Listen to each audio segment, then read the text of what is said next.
Ça a un rapport avec la date d'aujourd'hui. Le 24 novembre 1958, il y a eu réuni en session extraordinaire, l'Assemblée territoriale du Soudan, actuel Mali Bakari, a proclamé à l'unanimité la République soudanaise. Donc après la colonisation, on nous a demandé de prendre l'indépendance. Donc l'Assemblée, en session ordinaire, a décidé de nommer l'actuel Mali la République soudanaise, à l'unanimité. Maintenant, membre de la communauté, premier État africain de la communauté française. L'Assemblée territoriale a décidé ce même jour d'ériger en assemblée constituante l'Assemblée du Soudan, l'Assemblée territoriale, de la constituer en Assemblée territoriale du Soudan. Et d'ériger l'Assemblée territoriale en Assemblée constituante pour la République du Soudan. Et devient l'Assemblée législative provisoire jusqu'à l'entrée en vigueur de la nouvelle constitution qui sera votée, Bakary. Donc c'est ce jour, 24 novembre, qu'on a décidé, le Mali actuel, c'était le Soudan. Après, on appelle le Soudan français, et ils ont dit non, c'est la République soudanaise.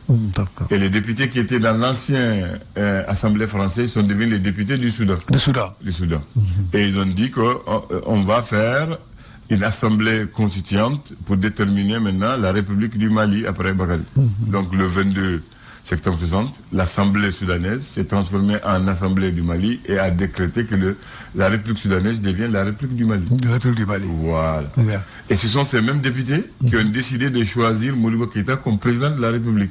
Pas par élection. Moi, député de Pouloulata. Voilà. Voilà. Donc, ils ont dit que d'abord, eux, ils ne sont plus députés de la France, ils sont députés du Mali.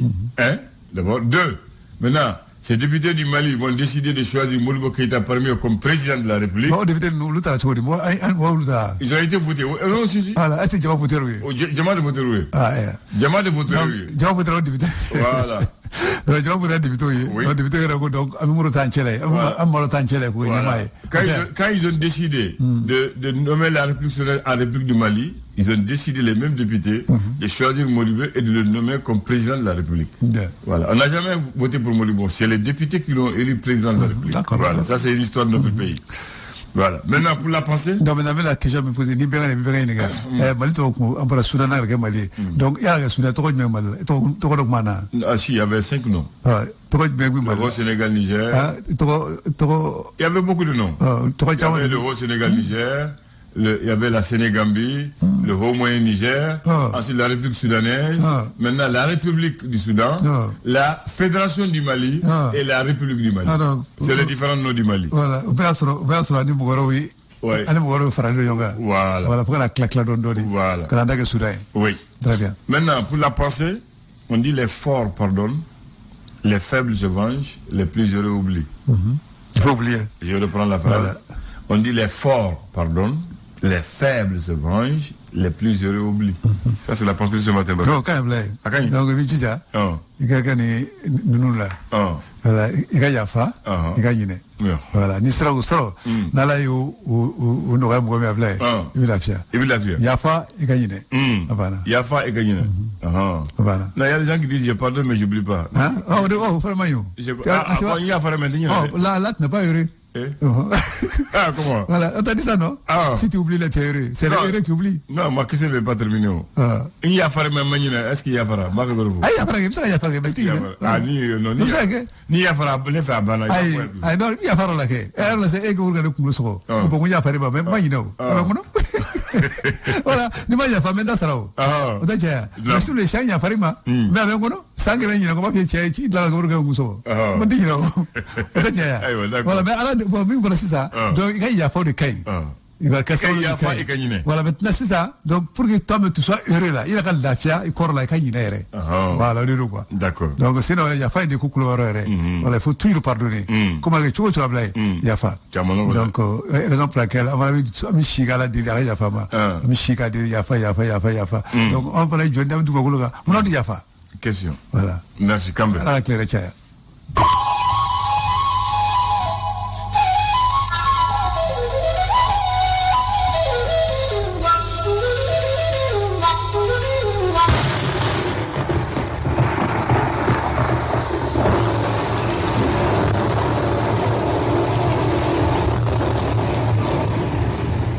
بسم الله الرحمن الرحيم الحمد لله رب العالمين Etienne Ablandan. Bamako dugutigi modem. M'a fo une clé. Amba. Ko bi jogodi. Ça va. Ko kuma mo fo dugutigi blona de manga pressé. OK. Ah bon. Elle pressé pour là avec nyefo au de fille. Elle pressé ko la memuna. Nam. Ameo me ina ameo. Amasika pressé. Amasika pressé. Ko dugutigi. Ajanya muso tereke bisega dembo. Ajanya muso teri muso bisega dembo. Awechen. Emuna. Muso mi kade. O teri o mi dembo ko de. Iya. Parce pour les casser ga frère muso yima. Ibe te meteri ne fe o. No idembo ko ni ibo mu to kola de. Ayo. Ejeniare. Bamanon ko fama e jenyo nyuma e medana ma nyuma te. Ay fana kon dana ta ko la de ay no wakati be absega no kon bla de ko dia ay yom la exemple ñu manté ibunu ibe ka ministre ni fonge olu kelo ne matani be ka ya olu kelo ne farani wa kulusi fo ka alata ko te ay ko fama ko jenye nyuma do me ko dana ma mo nyuma te fama ko do aka ko se ko fama ero ko do awo ini fama be je na makobila ay bana fon fe ga bebe bama mais na klali la abi bla ina fa model ga nyoko yi la gubar da ta mai ne fe mai ne ayu ni bala wakati ne ay klito yi ikaku ga tawla awa do fa na konema ko mugo mi fama se ga ko bete de la de fama ere mo bi dol adobe olube ta famaire makobe olu akil nana wasa kasega jamara mara walma kasega ga sigida mara abete delli kelay ayo amba ku jeni muye ko bomanon kelen ko famati kelena mirisa famati kelena miri o jakwa edori i ka conseil yi la conseil choko akil na laba o era de kelentay c'est pourquoi États-Unis président d'Okubé akuka intervention na aka conseil ni fond be discours sebe mais na tara sur la scène conseil nous baye a tout chika discours ta don la do ga nyininga ko karsa e ba mbla discours sebe na itata ko no ka be discours munu sebe o de bene permettre kanyere ta kenyere ko ne be al tomotomo au beta kono voilà o koro de ko kera chugo akil na laban yere ta e quoi asiko ala ka ñu mandam ami bismillah ama ambi don jumene labi die alamsa namu novembre kalo kile mukan ani nani namu novembre kalo mugan ani nani tubarikal samba joli ba frère mukan ani fla ba mugan ani fla ba mugan ani mugan ni fla afamun awo bi ambi don jumene bite alamsa ya alhamisa tubarikal gafo be amba damel gafe mun to le so ale kodi e sor ale kumale no feminga o de yi senako hukumu konnana ministre somini ale nyashino no ko ya nyana bolima no ministère du développement rural ale ni sene dombanga no ko ni kumana krenkren ala engrais kota fanfela ola ale ni gela munumbe uka wasa nyina ko ni sene abseka nye choko mina yera ka fo Modibo Keita ni alire a ministry kufole ye ale ko ni la silicon ko jomana nyomko ko ni ka la nyinin ko ni minye odi senekela o lube se ka la fia ko ni soro choko mina esora ale ka la selido ali bi ani esor beto no konfe yera ka fo Nations Unies o luka nyola jeba tako konontolani obetali yera ke civilisation hukumu konnana ko nyina tabla lembe minami konnana odi ko belajelen kon beseka adamadia koninke nyokon fe choko mina inafo mbolo dengon kele ni obe frane konga o kofo choko mina esora legal la célébrer anan l'indépendant kenyere ale musababi indépendant ale mala faminga odi ko fond covid 19 mi ko blale no sesim moko uluka bolokani o chambre de commerce et d'industrie du Mali moko ye ni yere musaka ko fole meta fo se fawar milliard tan ani akunga fen konna ko ayira ka fo ko tacho ko ma ye musaka ko fole na odu hukumu konna na ko kiri moko koni Yusuf Bachili aleni ajenyo konfla uluko ni minana ni katani ukoni kasobo koni ola ene pana aleka la selido alibi ani indépendant beto nokon fe yira ka fo bamanji wali keleli hukumu konnana yira ka fo jamana wolonvla olu konu mena ubulu di ndokoma wasa bamanji wali obseka kele choko mina alanyinu koninkera kunungo gana ka olu fe no krenkrenya la gana faba yira la ni oye akraye alibi ani indépendant beto nokon fe yera ka fo Bamako ale cour d'assises koni Abdoulaye Alassane Diko ale koni kirila ka sabuka ni bamancha wale koni ablala koni shikaso ula indépendant ale ka la selido ali biani indépendant meto no konfin États-Unis ale ni farafina ka no la jemi ni optoge ni nyinanta yere koni bolo dale no décembre kalo clétan ani saba fokata se a clétan ani durula États-Unis Washington ka ulu koni fi yere ka foko Assimi Goïta ale ni jamana nyamogo saba wara farafina konna na ko ulu koni ma invité ni keneka indépendant ale ga la selido ambeton angaso bana ni ma wole éviter gaso les échos wele Alek manu no faminga o de cigarette mi ko mbogo munu me cigarette mi ko olu koni tamanjo nkoso ko nga kuba shishi fie mamunu nga kerefe akaka jugo lu makate ma mi mbaga wera kane les échos aleka la selido nam alibi ani les échos beto no konfe yera ka fo ko kunungo Mali koni soro buso magabado ni o opérateur économique bado ni o yere basedu silay ko ale koni ka depudo koni jenina zone industrielle o konna la les échos alibi ana beto no konfe ayera ka fo Togo o lo koni ga mi findi la ka o lo ko contingent tana koni benali Mali konna kana fra ministre moko kan wasa bamancha wale damsega kari ala choko mina les échos aleka la selilo l'indicateur de renouveau aleka la seli humain indicateur de renouveau ale fene kuma me feminga o de fon covid mi metalike ni oku blalembe sesim moko oluka boloka ni onyama kon me Yusuf Bachili bolo ko kiriti la moko kana ira ka fo Yusuf Bachili aleni a jenron fla koni ko manane depo kon kera uka ninga tanu uwe kasobo koni ola indicateur de renouveau aleka la selilo alibi ani indicateur de renouveau beto nyokon fe anga jamana nyamo koni sharia koni tami franci aleka kere chegeda munun koni be malila kaseka ulu koni datugu la selu ayra ka foku ni chegeda datugu koni be seka ke sababu koni ni kana ni ngelea koni abarakelo koni mani oye organisation munu ni uluku be barake akonna ula indicateur de renouveau alibi anabetu nokon fe amta komatexi le konnana ko sefawar milliard woro o koni gablala wasa ni chakenda ko fole alepseka baro koni damne choko minna indicateur de renouveau alibi ani abeto nokon fe sisa amta bemaka olufe noni obe jema mara konna ko o chefun aleni meri lakaw koni beka muru koni sama nyokon tega kono abo wakati mina iko sisa ablanan l'indicateur de renouveau black refe le challenger ango segere Challenger alef maleno feminga o de ye prêtre mi ni o ye talike e père Hans Joachim Lore ko ale koni minena metalike kari koni temene hodo kumu konnana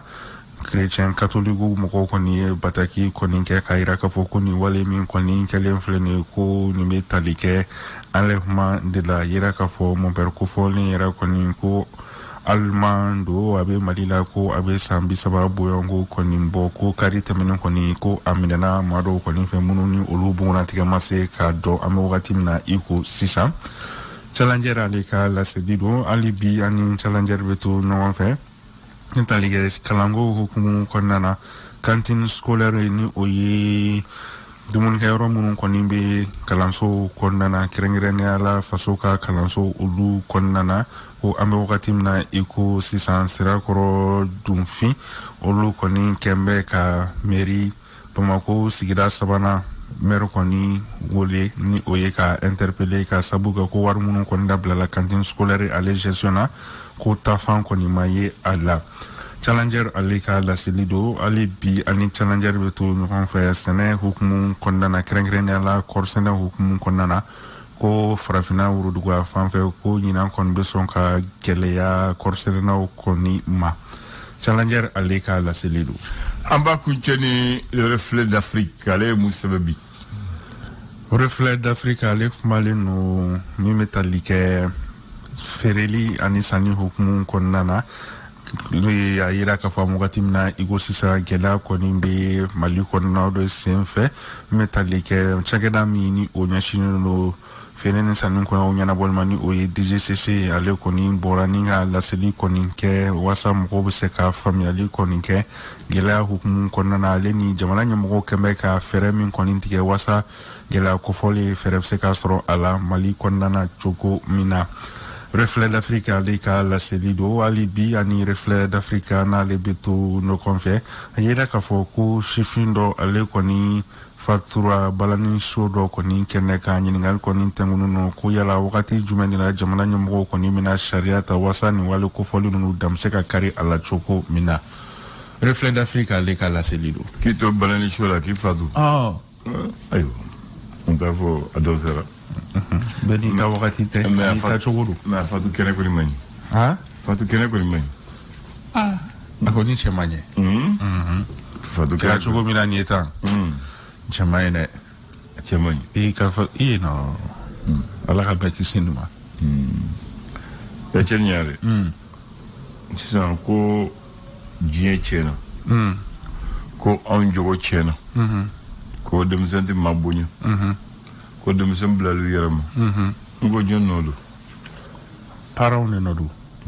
Bangebaaw. N bɛna mun fɔ ye misaliya la. Anw denmisɛn lama. Waati an ye denmisɛn ye. Ni dugu jɛra. Diyagoya ba i ni sɔgɔma. Ma i ni sɔgɔma. N bɛnkɛ ni sɔgɔma. N kɔrɔ ni sɔgɔma. I bɛ turu kɛ. Après i bɛ i n'a ye sigi. Awɔ. Sisan denmisɛn jumɛn de b'o kɛ? A bɛ compter. A bɛ compter. N'an bɛ dumuni kɛ. Dumuni waati. U b'a fɔ ye dumuni waati ka n'i sɔrɔ kɛnɛma. N'anw taara tulonkɛ ni dumuni sera anw de bɛ segin so joona. Awɔ. Ni dumuni sigira. O y'a sɔrɔ tɛ ko ji de bɛ waati nin dɛ. E b'i biri k'i kun biri. I bɛ tɛgɛ ko minɛw de minɛ. I fa n'i baw n'i bɛnkɛ n'i kɔrɔkɛ fo bɛɛ ka a tɛgɛ ko. Et puis maa si t'i girin k'i tɛgɛ ko i kɔrɔ ɲɛ u i bɛnkɛ ɲɛ. N'i ye dugutigi y'a ko i bɛnkɛ i kɔrɔkɛ y'a fɔ lagɛrɛ. A b'o tɛgɛ ko ordre la. Maa si t'i pressé. N'i tɛgɛ ko banna dumuni de bɛ sigi. Fa t'i la e de ka taa dumuni tasa dayɛlɛ k'a sɔrɔ dugutigi m'a dayɛlɛ fa t'i la k'o kɛ. Ni dugutigi de sigira a bɛ tasa dayɛlɛ. Awɔ. N'aw gɛrɛla aw denmisɛnw bɛɛ bɛ tasa da de minɛ a b'aw kunbiri a bɛ dumuni kɛ. Fa t'i la k'i kun ta ka mɔgɔw filɛ filɛ o ye kɛlɛ ye. A filanan k'a to dumuni na fa t'i la k'a fɔ i bɛ na salo o b'a da i ɲɛ kan. A sabanan ka dumuni kɛ ka ne kɛrɛfɛla dun kɛrɛfɛla dun u b'a da i ɲɛ kan k'a fɔ dumuni kɛ i ɲɛna. I kɔrɔ. I kɔrɔ. Dumuni kɛ kɔrɔ. N'o kɛra fa t'i la k'i pan ka sogo ta k'a sɔrɔ a ma d'i ma. Hali an falen don sogo la. Fa t'i la i ka sogo kelen ta k'a sɔrɔ cɛkɔrɔba m'a tigɛ k'a d'i ma k'a fɔ aw k'a ta. Hali fara ni de ye den ye hali fara fa t'i la i ka wuli k'a sɔrɔ dugutigi ma wuli i kɔrɔkɛ ma wuli. I bɛ tasa de minɛ fo bɛɛ ka wuli. N'i bɛɛ wuli la i bɛ wuli. Maintenant n'i ye kɔrɔkɛ n'i ye dumuni b'a fɛ ka ban k'a sɔrɔ i ma fa ye ko i bɛ wuli k'a to i b'i yɛrɛ minɛ i bɛ wuli k'a to denmisɛnw ma. Sisan kɔrɔkɛ ni dɔgɔnin de bɛ tasa sɔrɔ ɲɔgɔn fɛ. Awɔ. Donc o tɛ kɛ u b'a fɔ i b'i yɛrɛ minɛ hali i ma fa i b'i wuli k'a to i dɔgɔninw bolo. O tɛ wa ni dumuni banna bɛɛ bi a y'aw tɔgɔ ko fɔlɔ cogo ni bɛɛ b'a ko o ordre la fo laban ni dumuni min bɔra aw de b'a tɔmɔ ka lo dumuni tasa la ka taa bila dumuni tasakori yɔrɔ la ni tɛbi kɔrɔ fana ba barika ma barika tantiya barika n'o banna selifana waati jago o b'a fɔ an ka dɔ ka taa an da ka lafiya selifana waati denmisɛn bɛɛ bɛ gɛn ka dɔ bɛ t'i da sisan denmisɛn jɔn de b'o kɛ ka dɔn ka t'i da jɔn de b'o kɛ yan e yɛrɛ ma fɔ don dɔ ko dɔ taara den ɲini e fɛ 22 heures 22 heures segu kɔni b'a dɔn ɲɛma da o ka selifana wagati kɔni o ye kelen ye n'o banna fana so kɔnɔ n'an bɛna daraka dun o bɛna n'u ye mɔnisigiw ye seri sigi i b'a sɔrɔ galama 12 bɛ so kɔnɔ mɛ u bɛ galama 2 de bila a kɔnɔ o kɔrɔ o galama 2 n b'a ta n b'a min n b'a d'i ma i b'a min i b'a di karisa ma galama bɛ munumunu anw cɛ maa si ni galama sisan fɔlɔ bɛɛ ni galama don non u bɛ galama a b'a munumunu ɲɔgɔn ye ni ne kelen ta i b'a di ne ma n b'a ta n b'a di Bakari ma Bakari b'a ta n b'a di Seku ma Seku b'a ta Seku b'a segin ma n b'a ta fo ni dumuni bɛ ban waati min mɛ o tɛ se ka kɛ sa dɛ mun na tɛ se ka kɛ ne y'a ye banaw cayalen don ne y'a ye o tɛ se ka kɛ sa banaw cayalen hali bi an ti mini kɛ tɛ mini verre kelen yan an ti tɛ mini verre kelen na gɛrɛ na tɛ bɛ min ni verre kelen mais a bɛ sanango mais o verre kelen tɛ d'i ma a bɛ di ne ma awɔ mais a bɛ sanango hali bi an ti mini kɛ jifilɛ kelen na jifilɛ kelen an b'a min yan jifilɛ a bana yan minɛ yan kelen tɛ dɛ kelen tɛ jumɛn donc o tun ye ladamu de ye k'a fɔ i kana kɔrɔtɔ kana harba kana fɔ n bɛ caman dun ka dɔ to yen u b'an dege de muɲu ni sabali na bɛn na o a kɔrɔ de o ye